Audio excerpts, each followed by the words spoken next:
And welcome, ladies and gentlemen, to another podcast. If I seem overly happy today, my wife allowed me to move back to the golf course that we lived in 15 years. I'm just praying that she will make a decision at some point to come with me. Now, for those golfers out there, let me test you real quick, okay, before I get started. Why did the golfer bring two pairs of pants to the golf course?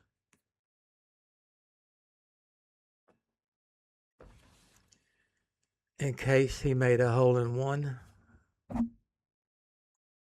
Okay, we got to move on. Okay, today's podcast, and I think we're around 1 million views from all sites on our podcast. So, at least my exes are listening to me, I guess, or somebody. I want to mention something today that keeps popping up I've never thought of. The cap rate. What is a cap rate? Capitalization rate. Now, yes, you have to be an investor, be it residential homes, renting, commercial. It could be a snow cone stand, anything you invest in to get a cash return. Then you want to know what the cap rate is on it. Less than 5% of everybody in the United States does not know what a cap rate is. Now, it's not that bad because if you work in a bakery, then you don't need to know what a cap rate is, okay? But I'm guessing 25% of everybody in the real estate investing industry is not completely familiar with a cap rate. It's very, very, very simple, okay? Now, who uses a cap rate? Again, 90% is real estate investors. For rentals, you want to know, is this a good investment? If I get $1,000 a month or $2,000 a month, is that a good return for my investment? Well, the cap rate tells you that, okay? Now, it's a percent. What does that percent mean? You gurus out there are going to totally hate me for making this comment, but if you listen to the rest of this, you'll understand that I agree with you. I'm going to say the cap rate is very, very similar to the interest rate on your savings account or your CD. If your cap rate is 5%, that is the same thing on an annual basis of getting 5% on your CD. If you have a $200,000 CD at 5%, I know that's high, okay, you're getting $10,000 a year interest. If you have a real estate investment that has a 5% cap rate, then you're getting $10,000 value on that, okay? So it's pretty much similar to the interest rate as far as the annual income from it. Now, how do you calculate a cap rate? It is really pretty easy. Your net operating income after expenses divided by what you paid for it, okay? Your net operating expenses is, let's say you buy something and you rent it for $2,000 a month, a house. What you deduct your operating expenses from that, and then divide your net income by what you paid for it. It's as simple as that. Now, what is your expenses? You can sit down and itemize it. And I think a lot of people do this on a higher scale, commercial, whatever. You want to sit there and find out from whoever you're buying the product from, how much you're paying for this, how much you're paying for that, how many. But in a real estate environment, operating expenses are basically your vacancy, your maintenance, your taxes, your insurance, property management fees, if you pay those. Now, you can calculate that out, but you don't really know. So what is the average percent? Just taking an average percent. That average percent goes from 25% of your income, gross income, 25% to probably at least 60 or 70%. Okay. I am going to say, oh, and I know the gurus. You're in California or Florida or New York, and you're a commercial deal, you're figuring 50% probably. I'm going to say for a typical normal real estate home, duplex, fourplex, maybe a simple commercial building, or I'm going to say 30%. Some of you probably calculate 25% on a 30% of expenses. Let's just say you buy a $200,000 home, okay?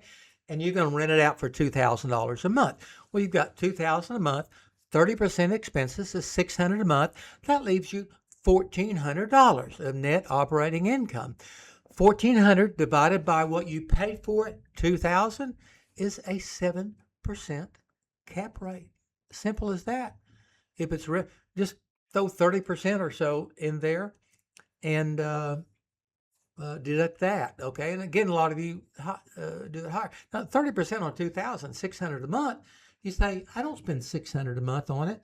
Well, one vacancy is $2,000, for the year.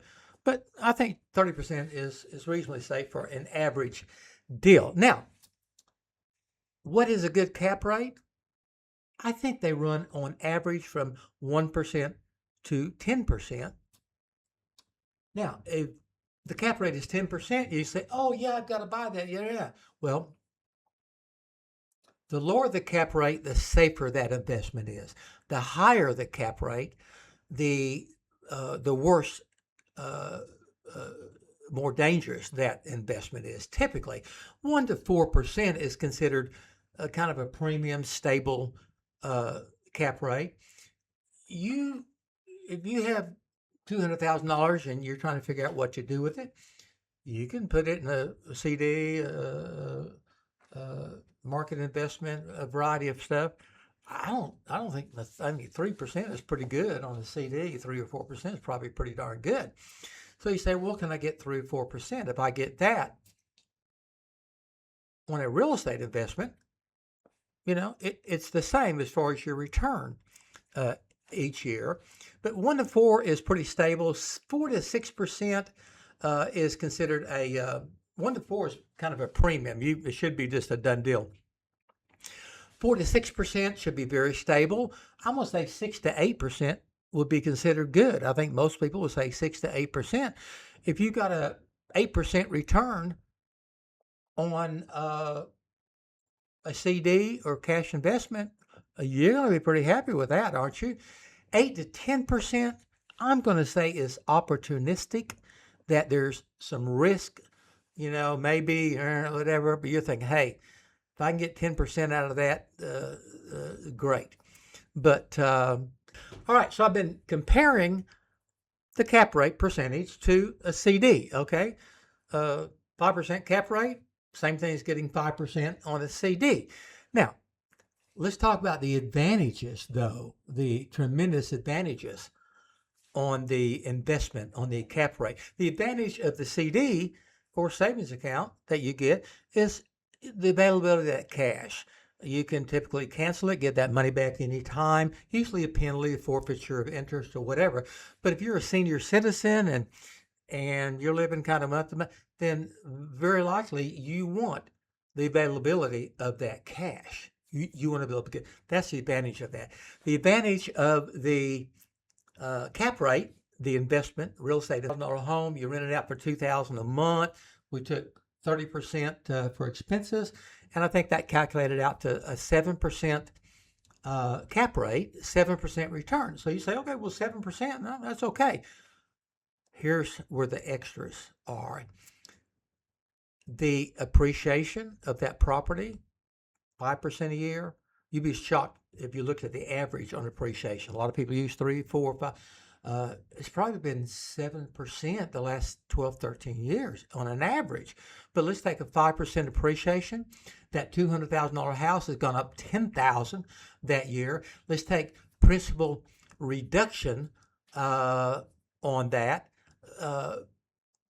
principal reduction and appreciation alone, I think, is about 17,000. You can calculate here, probably 17,000 more a year just from a normal average appreciation and the normal average principal reduction of the loan. You add that 17,000 into that cap rate on a monthly basis, that 7% goes to 14%. 14%. That is very, very realistic. So if you're looking at an investment, then you look first at the cap rate, the percentage, and see if that's good enough for you. And then secondly, look at the stability of that investment. Higher risk, then you want a much higher cap rate. Very stable, even 3%. A 3% cap rate is about as good as you're going to get in a CD or a standard investment, but you add the appreciation and the reduction in principal balance to that, you can at least double that, okay? So the cap rate, now you know what it is. Now you know if something is a good investment. You can use that, ladies and gentlemen, not just on real estate investments, commercial investments.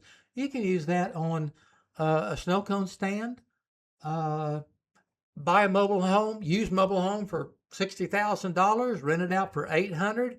Look at that cap rate, okay?